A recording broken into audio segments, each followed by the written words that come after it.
Hey everyone, sorry for the poor lighting, but today in this video, I'm going to tell you guys about how to understand false chords, how to understand screaming a little bit better. I am no way an expert on how to perfectly describe how to absolutely nail a scream, nor do I know many of the medical terms, but I can give you an explanation of how to get started, how to kind of improve from where you are and make you think about what you're actually doing. Just a heads up, I only do false chords. I do not do fry. I do not do the kettle highs or anything like that. I only do false chords. So, without further ado, let's start with telling you how to understand where your false chord is. Firstly, your false chord is not your vocal cords. Your false chord, when you activate it, think Batman. Rachel. Or do like a very exhausted type of sound. Mom didn't get me what I want. Rachel. Or you think of a dog. That's your false chord. You're going to feel a bit of a tingle coming from about roughly here. Keep in mind when you're doing it, it's going to tingle a bit. It's going to feel awkward. It may make you cough. But as you learn to experiment with your body, then it will start to adjust to it. You can warm that up. So what that is that's the sound that you're going to use. That's not the air, that's the sound. To push out more of a scream, then you need to learn to work with your diaphragm. That's where you breathe. The diaphragm works as an extra socket of air. When you breathe in, it'll expand. When you breathe out, it'll deflate. It acts as a balloon. Takes in air, holds it a little bit, which then makes it easier for you to compress it and take it out, and allow you to hold it and extend your notes instead of just breathing with your chest or breathing with your throat and letting it out into one very uneven and very messy sound that'll just let all of your air out at once and exhaust you. That's not what we want. What we want is we want controlled air. We want a very controlled airflow, and we want a balance between the distortion of your false chords and the air to work together to create a sound. At the same time, we want that sound to not push you to your limits where you feel like you're going to pass out from screaming. Then at that point, then you're just using your chest or you're stressing out your throat. If you stress out your throat, then you're going to start engaging your vocal cords and it's going to really, really hurt you. Instead of, letting out as much air as you can, focus on breathing with your diaphragm. What you can do to practice with your diaphragm is you take what's like a small gulp, not a big engaging your chest, just a small little. See how it expands?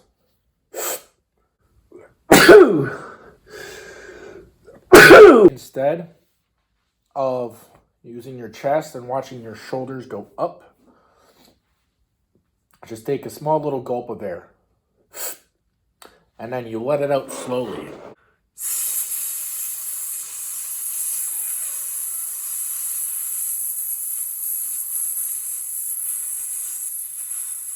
That's just a little example. But if you practice with your diaphragm more, then you can do that and hold it for much, much longer. You can let it out very steadily, very controlled. Or you take that and then you turn it into staccato. So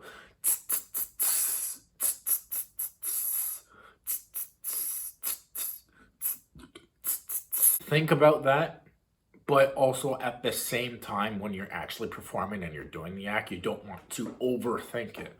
Because if you overthink it, then you'll start thinking, okay, so breathing with the diaphragm, throat does this, you did then all of a sudden you're panicking and you don't know where you were. and you start breathing with your chest and it turns into something that's very messy. So practice with your diaphragm. The more that you practice it, then you can just control it yourself. Practice with your false chords. It's going to feel uncomfortable for a little bit. You're going to get some scratchy type of feeling. You may even experience getting a very dry throat. But keep practicing with it. Even if you drop down your voice like this, that's also your false chords engaging.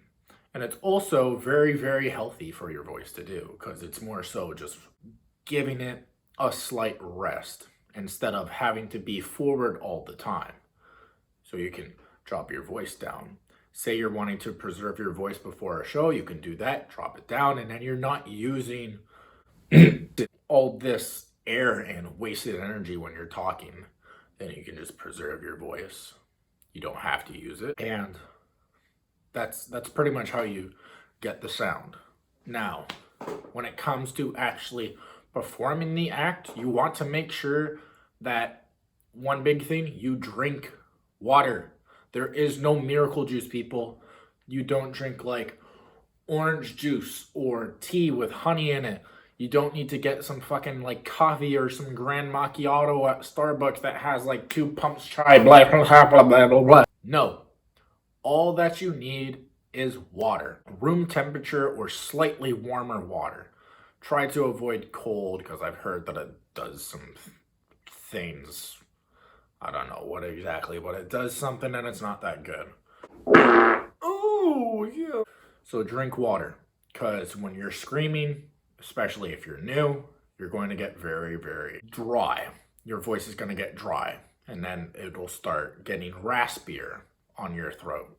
Then that little tingly feeling that you'll get, it's going to burn even more. So make sure that you drink water. Secondly, make sure that you warm up. I recommend that you warm up at least 30 minutes to an hour before you start anything. Don't go into a show or don't go into a cover without stretching your body, stretching your throat, stretching your neck, your jaw, your tongue. You can move your tongue around and just like, flex it. You can stretch your face, you can squish it up, and then expand it as much as you can, and keep on doing that. Stretch everything in your upper body, your diaphragm, do some breathing exercises, and just maintain your body. Even going for a jog helps. Singing songs in your speaking voice, and doing 3 songs at least, I would say.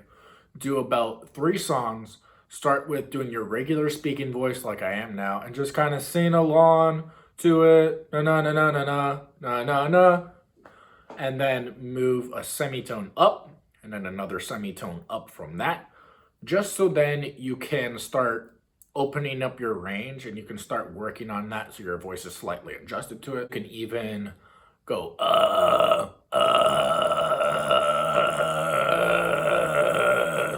and start adjusting your vocal cords to that little raspy feeling that you're gonna get. Keep in mind that will probably make you cough or gag. But again, don't do it too hard. Don't push too much air into it when you're doing that. That's just kind of like to get that feeling. Make sure that you're loose. You don't want to stress out your throat.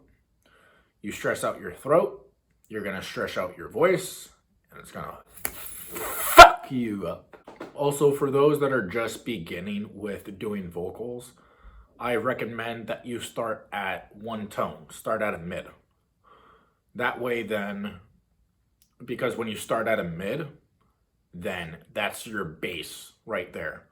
Then everything afterwards is just a matter of changing your tongue positioning, changing your mouth shape, and learning to work with your head voice, or dropping a tone a little bit, maybe engaging a little bit of your vocal cords like CJ McMahon does. I kind of do it as well, but I wouldn't recommend that. Then you can start getting into the crazy shit. Until you master your mid, I do not recommend that you start trying to do anything else, because otherwise then you're gonna think, man, I can just do whatever I want without fucking myself up. So establish your mid. Once you get your mid, then it's a matter of or